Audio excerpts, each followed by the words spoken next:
Halo, akan ada di mana seolah pengharapan itu hilang, visi itu nggak tercapai. Tapi di saat itulah saat terindah, kita tersungkur di kaki Tuhan dan kembali memiliki pengharapan yang baru karena Tuhan. Amin. Shalom semua. Tuhan Yesus mengasihi kita semua. Dan saat ini saya kembali mau membagi kebenaran berkat-Nya dari Mazmur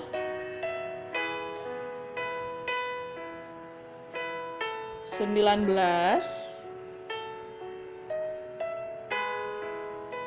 dari ayat 1 sampai 4 dulu ya. Untuk pemimpin biduan Mazmur Daud, langit menceritakan kemuliaan Allah dan cakrawala memberitakan pekerjaan tangannya. Hari meneruskan berita itu kepada hari, dan malam menyampaikan pengetahuan itu kepada malam. Tidak ada berita dan tidak ada kata. Suara mereka tidak terdengar, tetapi gema mereka terpencar ke seluruh dunia, dan perkataan mereka sampai ke ujung bumi. Ia memasang kemah di langit untuk matahari. Agak seperti puitis ya ini ya, di mana hari meneruskan berita kepada hari.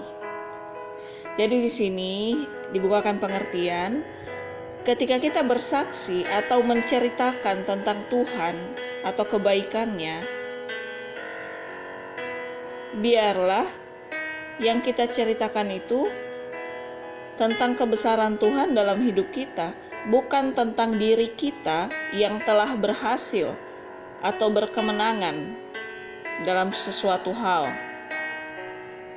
Jadi di sini diingatkan, ada masa di mana kita diberkati, di mana kita berkemenangan, di mana kita berhasil, di mana kita mendapatkan apa yang kita harapkan.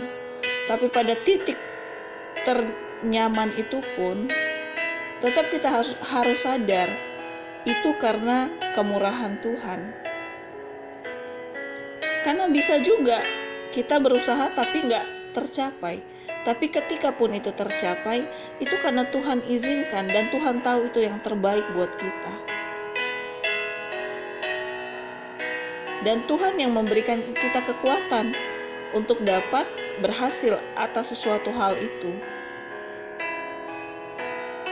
Makanya di sini dikatakan dari ayat sebelumnya, langit menceritakan kemuliaan Allah, hari meneruskan berita kepada hari, tapi di ayat 4 tidak ada berita dan tidak ada kata, suara mereka tidak terdengar. Jadi walaupun diri kita yang terlihat berhasil, yang terlihat berkemenangan, yang terlihat mencapai puncak tertinggi, walaupun tubuh kita yang terlihat oleh orang lain, tetapi kita yang harus sadar diri, itu karena ada Tuhan di dalam hidup kita yang membuat kita bisa di titik terbaik saat ini. Jangan dari bibir kita atau hati kita, pikiran kita menganggap itu karena kekuatan kita, karena kepintaran kita, karena pengalaman kita 100%. No. Oke, ada kepintaran kita di balik itu, ada kegigihan kita di balik itu, ada kerja keras kita di balik itu.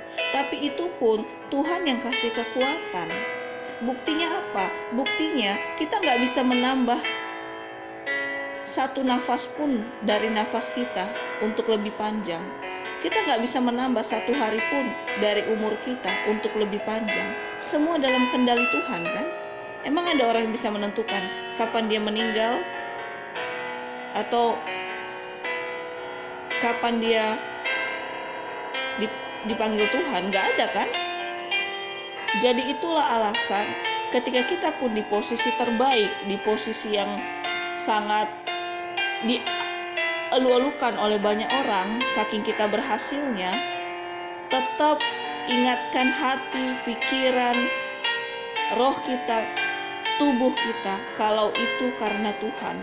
Dan ketika kita sungguh-sungguh sadar itu karena Tuhan, bukan karena kita, maka biarlah kita memberi kesaksian demikian juga kepada orang-orang yang mungkin bertanya kiat-kiat sukses dari kita, bagaimana bisa berhasil dan bagaimana bisa sampai di titik sampai sekarang.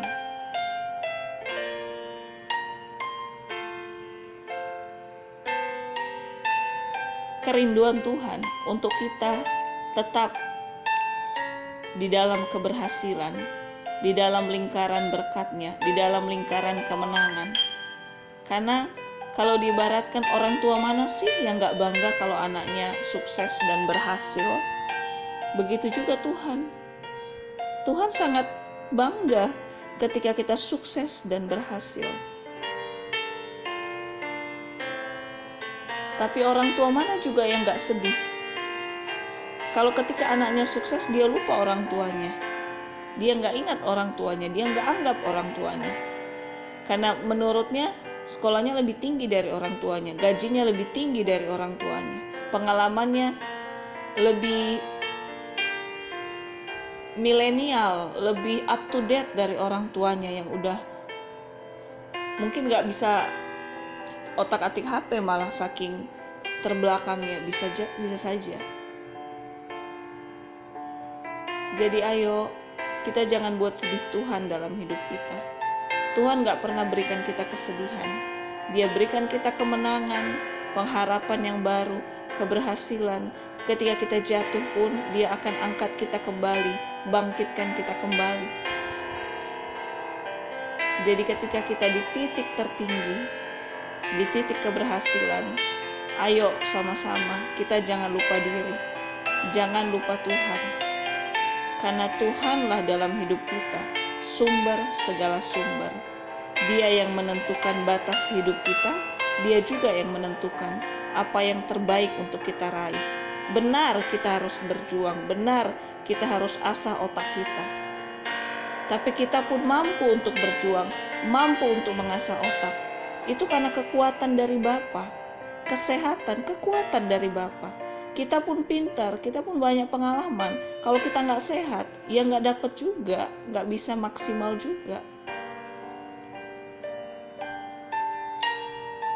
Jadi biarlah semakin kita diangkat tinggi sama Tuhan, semakin kita merendahkan hati kita dan bersyukur sama Tuhan. Bukan rendah diri. Diri kita berharga, tapi kita harus rendah hati di hadapan Tuhan. Karena Dia berkata, siapa yang rendah akan ditinggikan, tapi siapa yang tinggi akan direndahkan. Bukan Tuhan gak mau kita di posisi tertinggi, tapi kalau di posisi tertinggi kita lupa Tuhan, maka akan direndahkan juga pada akhirnya. Tapi kalau di posisi hati yang tetap rendah di hadapan Tuhan, Tuhan akan promosikan dan akan angkat tinggi. Amin. Terus dikatakan di sini gema. Gema ialah, ini kalau pengertian di Google ya, terdengarnya bunyi pantul setelah bunyi asli selesai diucapkan. Gema biasanya terjadi saat bunyi dibuat dari jarak jauh yang di depannya terdapat tebing atau gedung tinggi. Jadi ini kembali diingatkan, biarlah kita mengucap syukur ke Tuhan itu bergema. Artinya tidak hanya di dalam hati kita, tetapi terpantul, ibarat orang-orang di sekitar kita bisa tahu kalau kemenangan kita, keberhasilan kita itu karena kebaikan Tuhan. Jadi orang jangan fokus melihat kita, fokus percaya kalau memang karena Tuhan kita berhasil. Mari kita terus menggemakan ucapan syukur kita ke Tuhan. Jangan kita sembunyikan Tuhan ketika kita sudah berhasil. Justru semakin kita berhasil, semakin kita diberkati, kita perlihatkan Tuhan gede-gede dalam hidup kita. Itulah wujud ucapan syukur kita sama Bapa. Tapi seringkali dalam hidup ini, ketika dalam titik terendah baru seperti menggema-gemakan nama Tuhan, tapi seperti ke arah negatif. Tuhan, kenapa Engkau nggak menolong? Tuhan, kenapa hal ini ku alami? Kenapa begini? Kenapa begini? Seolah bibir menggemakan nama Tuhan, tapi sebenarnya mengkritik Tuhan. Jadi mari jangan kebalik. Dalam kondisi apapun kita sedang di atas, kita sedang dalam proses, kita harus menggemakan selalu nama Tuhan, nama Bapa kita yang baik, tapi dengan ucapan syukur, bukan menggemakan nama Tuhan seolah-olah, tapi dengan sungut-sungut atau mengkritik. Itu sama aja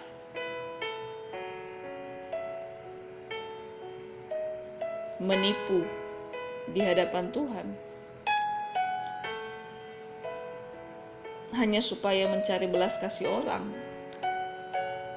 Tapi Tuhan gak bisa ditipu. Tuhan tahu kedalaman hati anak-anaknya. Jadi mari kita terus mengucap syukur ketika kita diberkati atau ketika sedang dalam proses. Dan biarlah Tuhan yang tetap terlihat paling besar dari hidup kita. Kita ibarat hanya tempat kuasanya menumpang di bumi. Karena kuasanya, kebesaran Bapa nggak terlihat sama jasmani. Jadi jasmani kita ini, tubuh kita ini ditumpangi sama kuasa Tuhan, supaya kuasanya terlihat melalui hidup kita, bahkan cepat atau cepat diterima, dialami oleh semua orang yang berharap kepadanya. Karena kuasa Tuhan, kebaikan Tuhan, kemurahan Tuhan, semua itu diberikan kepada setiap orang di bumi yang mau percaya dan menerima Bapa sebagai Tuhan dan Juru Selamat satu-satunya. Amin.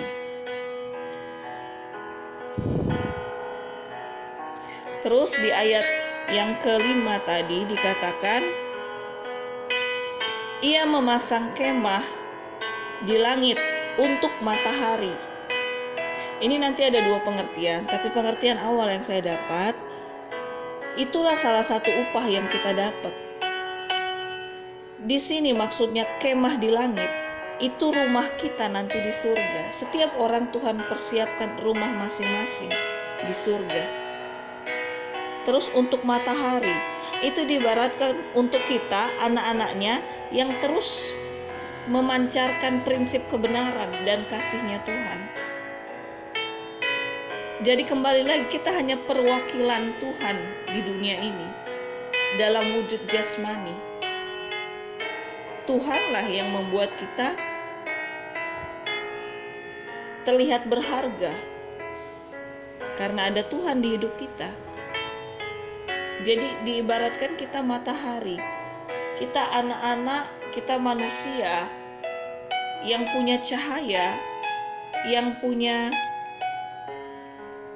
hal-hal baik atau hal-hal positif, karena kita terus memegang prinsip kebenaran firman dalam hidup kita, bukan hanya dari bibir kita, tapi dari kita ambil keputusan, dari kita bertutur kata, dari kita berpikir, dari kita melangkah, dari apapun itu, orang bisa melihat cahaya kebenaran itu dari hidup kita. Makanya kita diibaratkan matahari.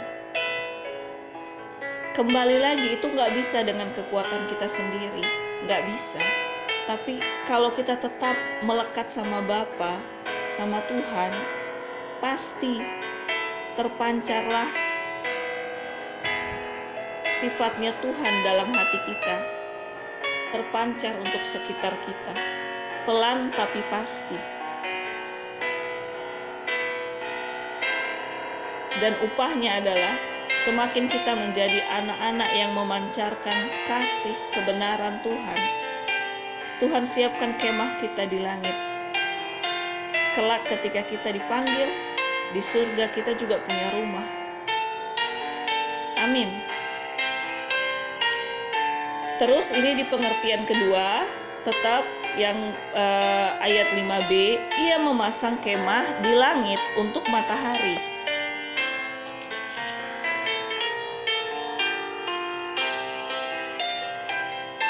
Lanjut ayat 6, yang keluar bagaikan pengantin laki-laki,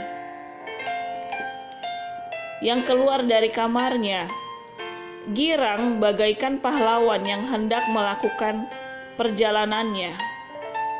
Ayat 7, dari ujung langit ia terbit dan ia beredar sampai ke ujung yang lain. Tidak ada yang terlindung dari panas sinarnya. Di sini dibukakan pengantin laki-laki, ibarat itu adalah Tuhan Yesus yang datang kedua kali kelak untuk anak-anaknya yang mengasihi Dia dan juga menghakimi dunia. Bapa kita sangat gak sabar untuk menjumpai kita lagi di bumi. Terus dikatakan di sini, tidak ada yang terlindung dari panas sinarnya. Itu diartikan tidak ada yang luput dari keadilannya. Dan tidak ada juga yang luput dari kasihnya. Jadi Bapa kita, Dia maha kasih dan juga maha keadilan. Keadilannya lebih adil dari apapun di bumi ini. Jadi ketika Dia datang nanti untuk kedua kalinya, Dia menjumpai kita anak-anak yang mengasihi Dia. Dan Dia juga menunjukkan keadilannya untuk hal-hal yang harus diadili. Tapi itu seperti mata uang. Mata uang sebelah Dia adil, mata uang sebelah kasihnya juga besar. Jadi mari kita menanti-nantikan Tuhan. Mari kita terus melekat sama Tuhan. Kita nggak tahu kapan Bapa itu datang menjemput kita kembali. Tapi bagian kita adalah terus melekat sama Tuhan, terus berharap sama Tuhan, bahkan terus menceritakan tentang kebaikan Tuhan dalam hidup kita, bahkan terus menjaga hidup kita sesuai dengan kebenaran-kebenaran firman-Nya. Ibarat kita mempersiapkan diri kita sebagai mempelai wanita yang menantikan mempelai pria.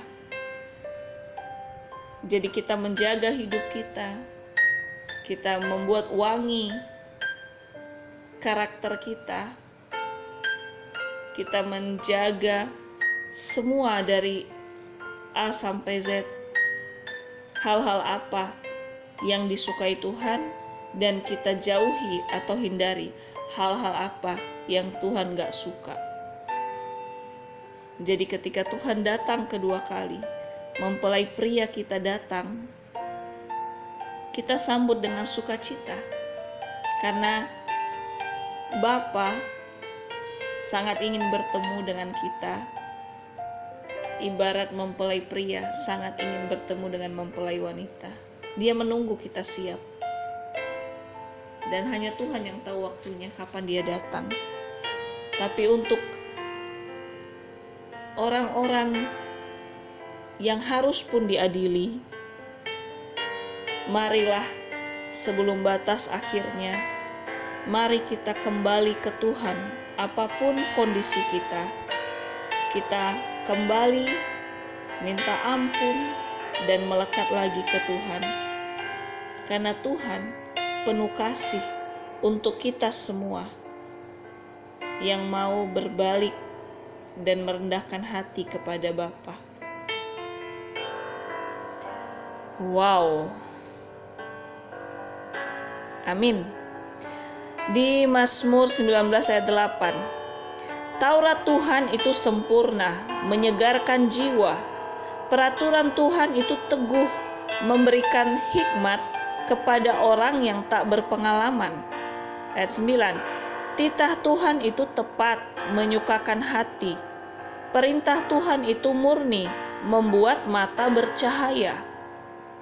Jadi di sini diberi pengertian, saat kita taat pada perintahnya, maka mata iman kita, mata roh kita semakin bercahaya. Artinya semakin dalam memahami kenikmatan di balik perintahnya.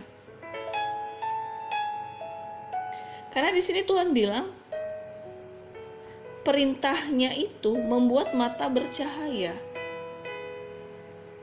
Kita jangan anggap perintah Tuhan itu sebagai larangan-larangan yang membuat kita tersiksa. Enggak. Justru perintahnya yang mengatakan, pilihlah berkat, jangan kutuk. Jangan mencuri, jangan mengucapkan saksi dusta, jangan mengingini milik sesamamu. Jangan menyebutkan nama Tuhan dengan sembarangan. Hormatilah ayah dan ibumu supaya lanjut umurmu di tanah yang diberikan Tuhan kepadamu. Jangan menyembah berhala. Itu semua perintah-perintah. Jangan kita anggap hal negatif yang membuat kita terbatas untuk berkreasi di hidup ini. Enggak, justru batasan itu, perintah itu membuat hidup kita terjaga, terhindar untuk masuk ke dalam kutuk, atau ke dalam pencobaan, atau ke dalam tipu muslihat si jahat, atau ke dalam penderitaan kelak. Jadi Tuhan sudah janji di sini, semakin kita cinta akan perintahnya, semakin mata kita bercahaya. Artinya, semakin kita melihat dengan mata iman perintahnya itu menolong kita, semakin kita bisa menikmati buah dari perintahnya Tuhan di hidup kita. Kita benar-benar terjaga. Dan kita taat sama perintahnya Tuhan, itu juga gak akan membuat kita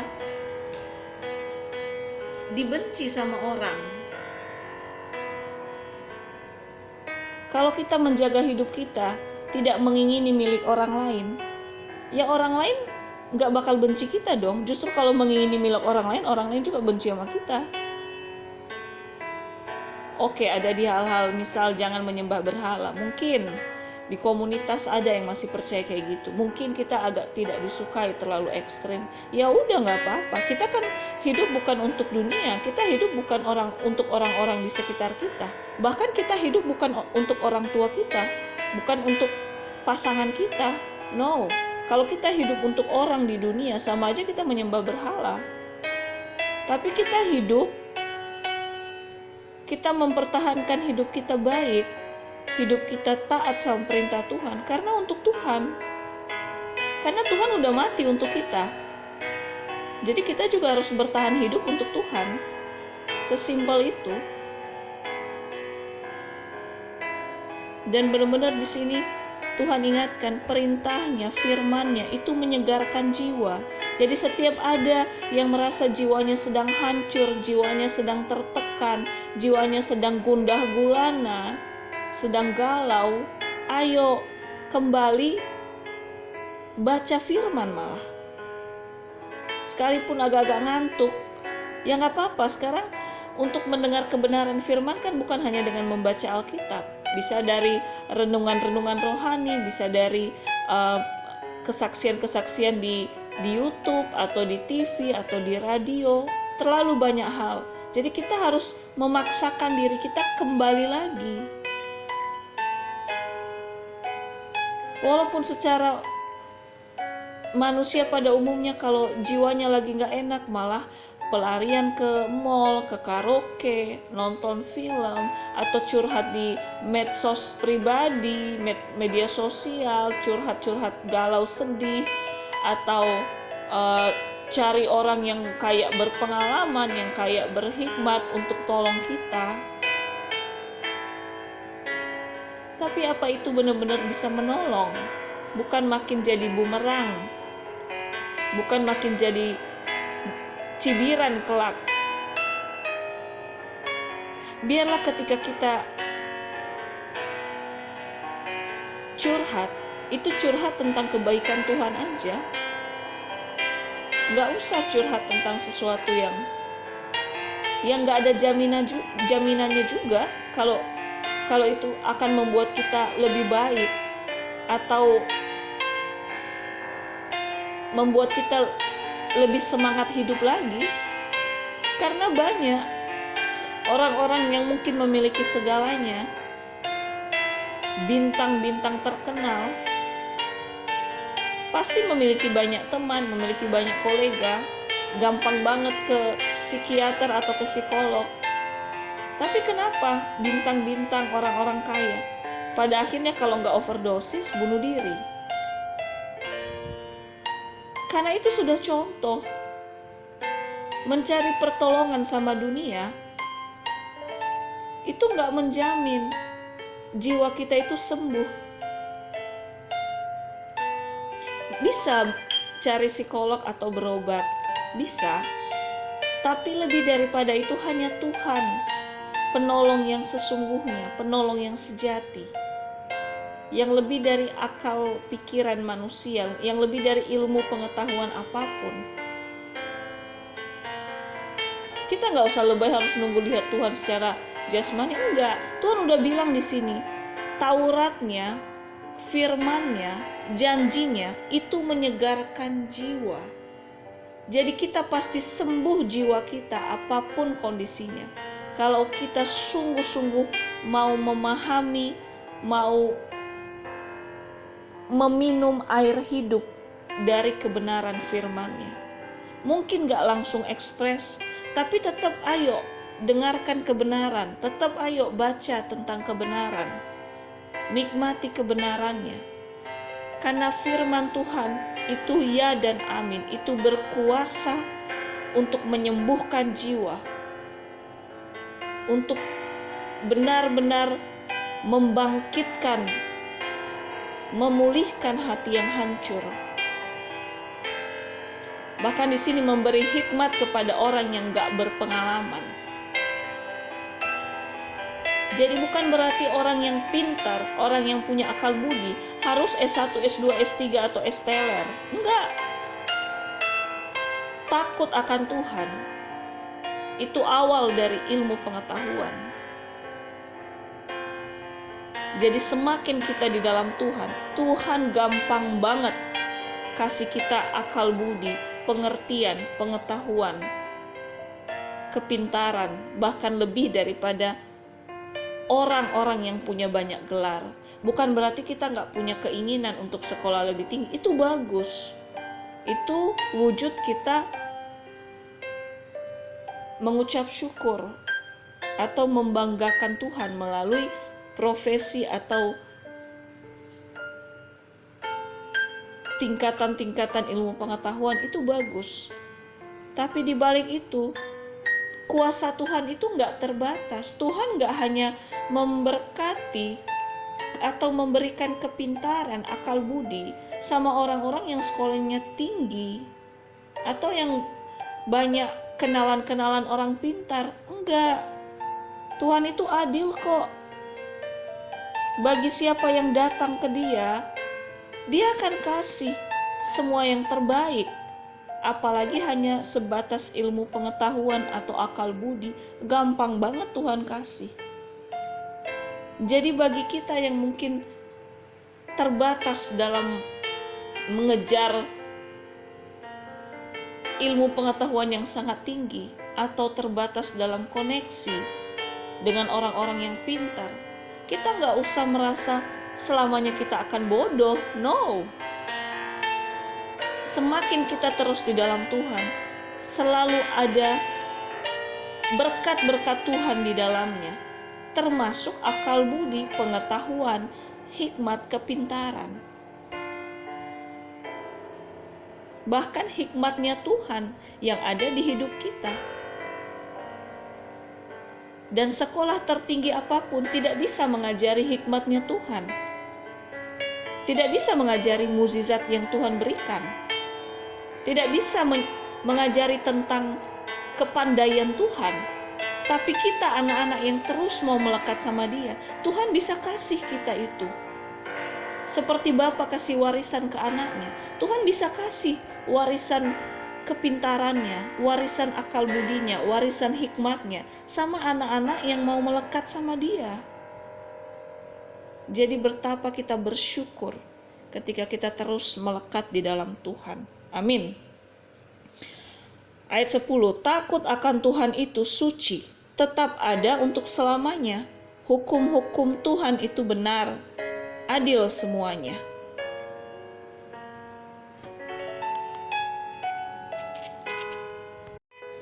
Ya, di sini diingatkan, mungkin di bumi ada kuasa hukum, ada pengadilan,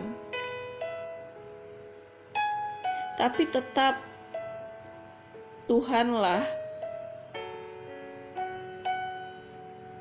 yang hukum-hukumnya itu paling tepat dan paling benar dan paling adil dari semuanya. Gak ada yang bisa melebihi keadilan Tuhan. Jadi diingatkan lagi, dalam kondisi apapun kita jangan kita sungguh-sungguh menjauhkan dari hati dan hidup kita menghakimi sesama, atau seakan orang itu layak dihukum karena ini karena itu. Gak usah. Biarlah penghakiman itu di tangan Tuhan, karena hanya Tuhan yang tahu keadilan yang paling baik dan yang paling adil dari siapapun atau apapun.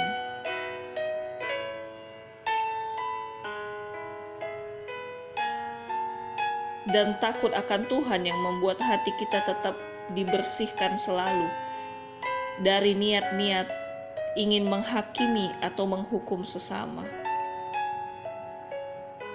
Amin. Ayat 11, lebih indah daripada emas, bahkan daripada banyak emas tua, dan lebih manis daripada madu, bahkan daripada madu tetesan dari sarang lebah. Kembali lagi, mari kita nikmati kebenaran firman-Nya.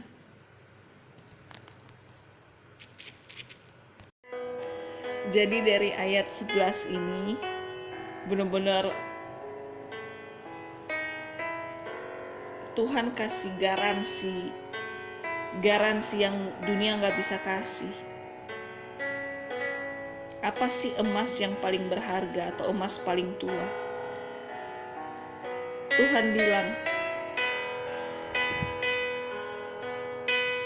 firman-Nya dan janjinya itu lebih berharga daripada emas tua, lebih manis daripada madu, bahkan dari sarang lebah sekalipun. Kenapa? Karena emas tua gak bisa mengadakan mujizat, cuma terlihat berharga kalau dijual beli.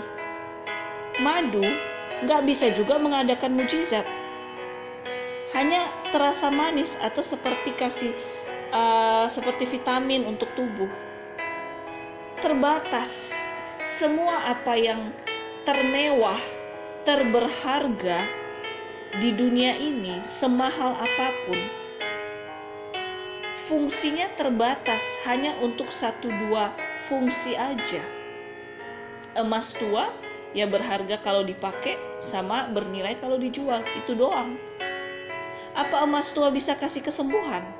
Apa emas tua bisa tambah 1 hari nyawa kita? Enggak kan? Tapi emas tua emang mahal kalau secara mata uang, tapi terbatas. Sedangkan kuasa Tuhan enggak terbatas. Hello, semua dari Tuhan, semua karena Tuhan. Tuhan yang bisa nambah umur kita, Tuhan yang bisa limpah-limpahkan damai sejahtera, kebahagiaan, kesejahteraan, pemulihan, jawaban doa, mujizat, naik level, promosi. Tuhan yang bisa kasih. Kuasa Tuhan gak terbatas. Kuasa emas tua terbatas. Madu semanis apapun ya terbatas juga. Orang yang diabetes gak mungkin mau minum madu, malah makin membunuh dia.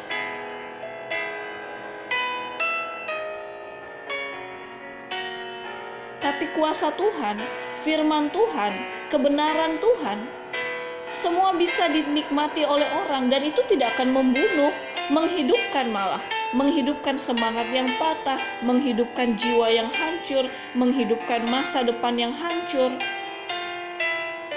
menghidupkan harapan yang hilang.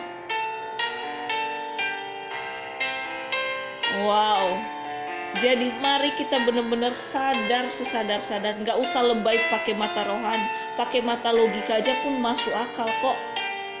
Kalau semua yang paling berharga dari dunia itu fungsinya terbatas, hanya untuk beberapa area aja.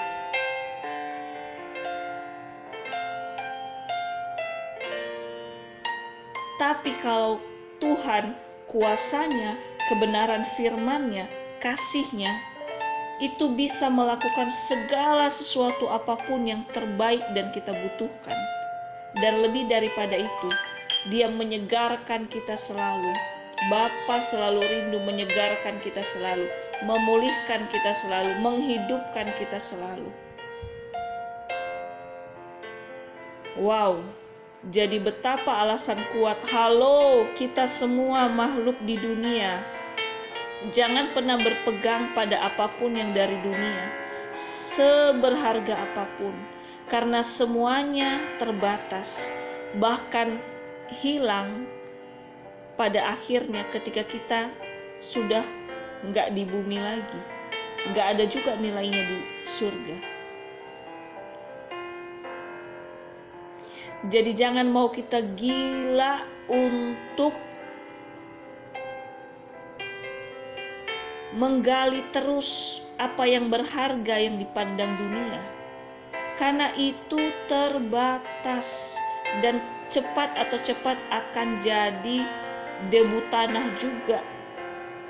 Tapi Tuhan dalam hidup kita, kuasanya, kebenaran firman-Nya itu gak terbatas untuk mengenyangkan kita dalam segala hal. Dan itulah yang akan tetap kita pegang sampai kita di surga nanti.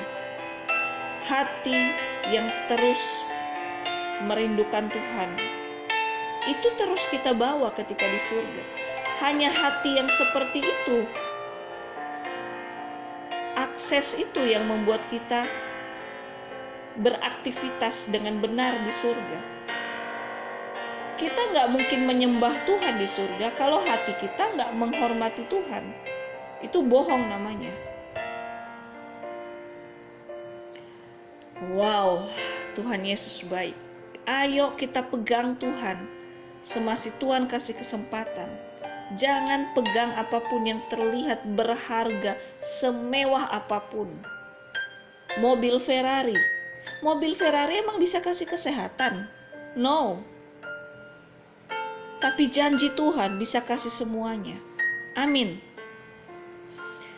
Wow, ayat 12. Lagi pula hamba-Mu diperingatkan oleh semuanya itu, dan orang yang berpegang padanya mendapat upah yang besar. Wow, dahsyat banget ya. Setelah kita mau lebih memilih Tuhan daripada emas tua, memilih Tuhan daripada madu semanis apapun, atau memilih Tuhan daripada apapun yang paling berharga di dunia, Tuhan janji di sini, asal kita berpegang padanya, kita akan mendapat upah yang besar, upah yang gak bisa dunia kasih. Apa? Ya salah satunya masuk ke surga. Dan upah-upah lainnya yang Tuhan tahu apa yang terbaik untuk kita terima. Berlian gak bisa bawa kita ke surga. Mobil Ferrari termahal gak bisa bawa kita ke surga. Apa yang paling mahal di bumi ini yang bisa bawa kita ke surga, yang bisa kasih kita kehidupan yang kekal? Bahkan kehidupan yang terlindungi bukan hanya di surga saat di dunia. Hanya Tuhan yang bisa kasih. Mobil mewah gak bisa melindungi kita. Perhiasan paling berharga gak bisa melindungi kita. Buktinya apa? Saat kondisi COVID 2 tahun belakangan ini, emang mobil mewah bisa menyembuhkan orang yang COVID? Tapi mujizat Tuhan bisa menyembuhkan orang yang COVID. Mukjizat Tuhan bisa memberikan kekuatan kepada orang yang sedang mengalami masalah, baik dalam kesehatan, baik dalam pergumulan, dalam segala hal apapun, Tuhan bisa tolong. Jadi itulah upah yang dunia gak bisa berikan, dan itulah upah besar yang Tuhan pasti kasih ke kita.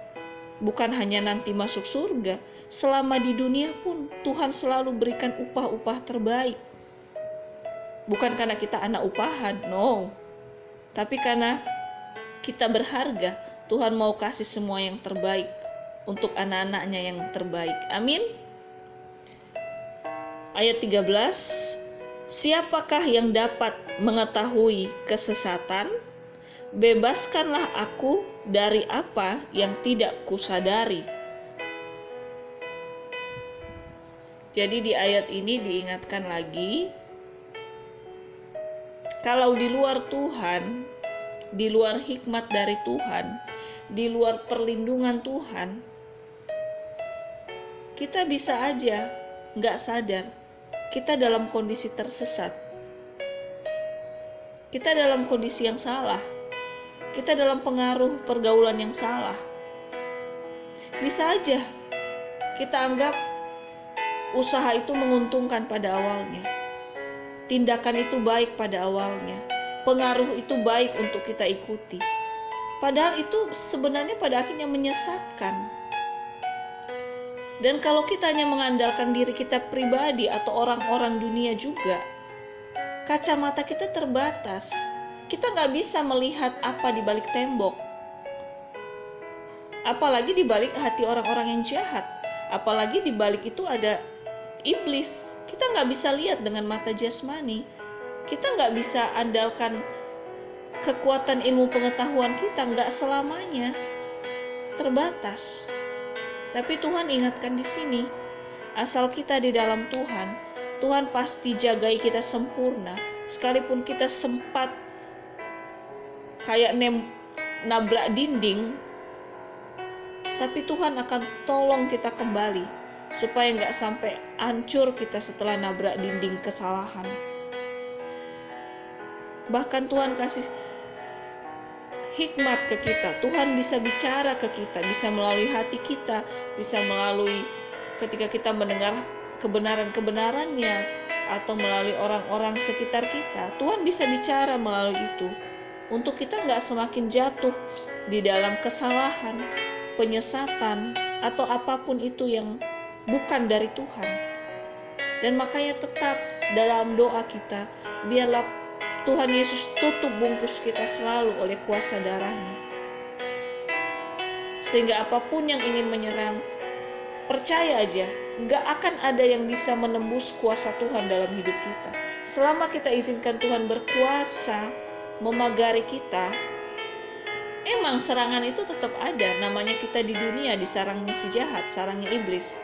Tapi kalau kita izinkan kuasanya memayungi kita, emang ada yang bisa mengalahkan kuasa Tuhan? Nggak ada kan? Ya udah, sesimpel itu. Tapi kalau kita nggak izinkan karena kita sok hebat, sok kaya, sok kuat, kita nggak meminta perlindungan kuasa Tuhan ada atas kita, keluarga kita, keturunan kita, ya udah. Kalau ketembak masalah langsung hancur. Kalau ketembak penyesatan langsung tersesat. Kalau ketembak pengaruh buruk langsung dalam kondisi buruk. Ketembak penyakit langsung drop dalam penyakit.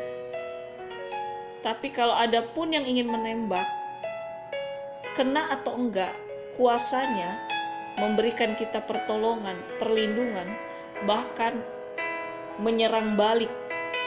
Kuasa Tuhan menyerang balik, menghancurkan semua hal-hal yang ingin menyerang kita. Karena Bapa bukan satpam sih, tapi pelindung kita yang sempurna. Amin.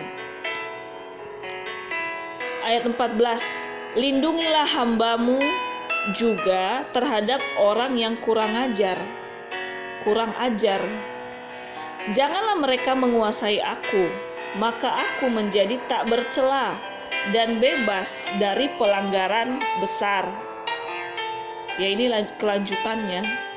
Ketika kita terus meminta perlindungan Tuhan yang sempurna, Tuhan memang melindungi semua anak-anaknya. Tapi kalau hati kita menolak perlindungan Tuhan, Tuhan gak akan memaksa. Karena Tuhan itu sopan dan Dia menciptakan kita kembali, bukan robot. Pilihan di tangan kita. Kalau kita meminta perlindungannya, maka perlindungannya itu benar-benar aktif selalu melindungi kita. Tapi kalau kita menolak perlindungannya, menghina perlindungan Tuhan, menganggap gak ada gunanya perlindungan Tuhan,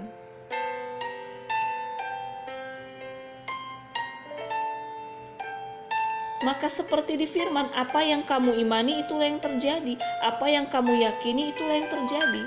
Kalau kita yakini perlindungan Tuhan gak ada gunanya, ya udah, kita yang menonaktifkan perlindungan Tuhan itu atas hidup kita.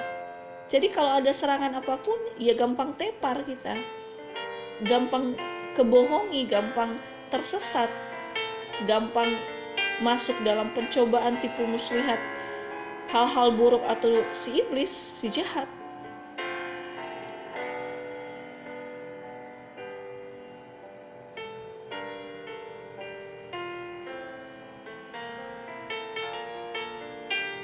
Dan kalau kita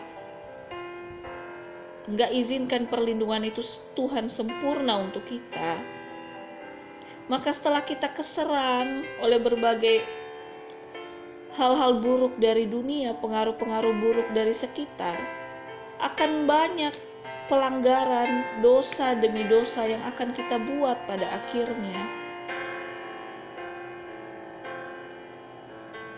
Karena gak mungkin saat kita diserang sama pengaruh buruk, saat ada pencobaan, gak mungkin kita menghasilkan kekudusan, atau gak mungkin hati kita makin melekat sama Tuhan.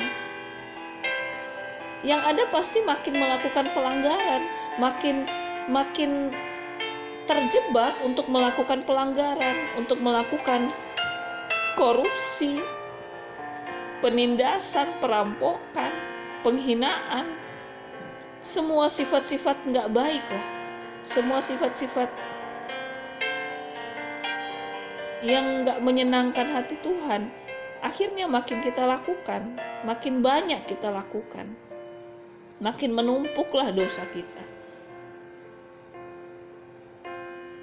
Jadi ayo melalui firman ini, saya dan kita semua diingatkan betapa berharganya perlindungan Tuhan atas hidup kita.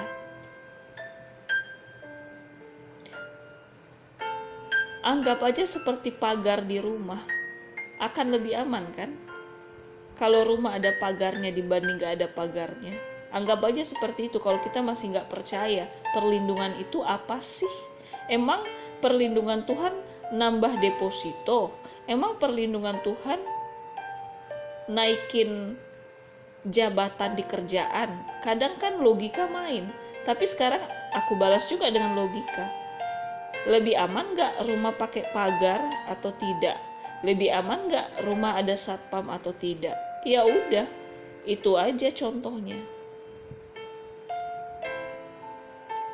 Lebih aman gak kita pakai seat belt kalau bawa mobil atau tidak? Lebih aman gak pakai helm kalau ngendarain motor atau tidak? Dalam semua aspek simpel, semua kita percaya kan harus ada yang dikenakan supaya lebih aman. Tapi kenapa hidup dan roh kita nggak aktifkan pengaman itu? Hello, jangan jadi pengaman atau pelindung berhala-berhala. Itulah salah satu penyesatan tadi. Itu makin membuat jatuh ke dalam dosa berkali-kali. Tapi perlindungan, keamanan dari Tuhan itu memberikan kita keamanan yang utuh, memberikan kita perlindungan yang utuh. Dan kembali lagi, tidak ada satupun kekuatan atau kuasa, apapun itu bentuknya, sekuat apapun pengaruhnya, kuasanya, gak ada yang bisa menembus kuasa darah Yesus. Jadi mari terus rindu hidup di dalam kuasa perlindungan Tuhan. Amin.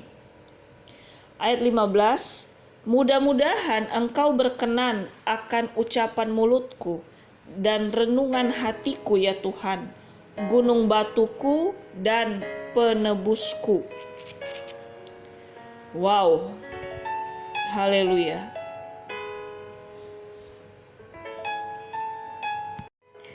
Jadi dari ayat 15 ini biarlah respon kita terhadap semua yang Tuhan sediakan dan Tuhan berikan untuk kita, biarlah respon kita adalah semua anggota tubuh kita pun kita gunakan untuk memuliakan Tuhan. Melalui bibir kita, kita belajar terus mengeluarkan hal yang positif dari bibir kita, dan terutama mengucap syukur memuji Tuhan dari bibir kita.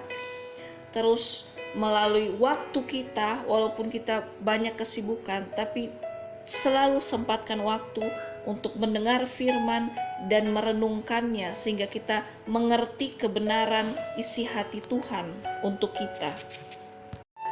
Karena semakin kita merenungkan, semakin kebenaran firman-Nya itu kita ingat, terngiang-ngiang di hati dan pikiran kita, dan kita rindu untuk benar-benar tahu maksudnya Tuhan apa sih. Dan kalau kita benar-benar dapat mengerti maksudnya Tuhan apa, Tuhan senang banget kita mau memahami isi hatinya. Jadi merenungkan firman sama dengan rindu memahami isi hati Tuhan. Amin. Jadi mari kita terus mau berlindung di dalam Tuhan, mari kita terus mau mengerti isi hati Tuhan, dan lebih daripada itu, mari kita berikan hati kita untuk dikuasai sama Bapa kita yang baik.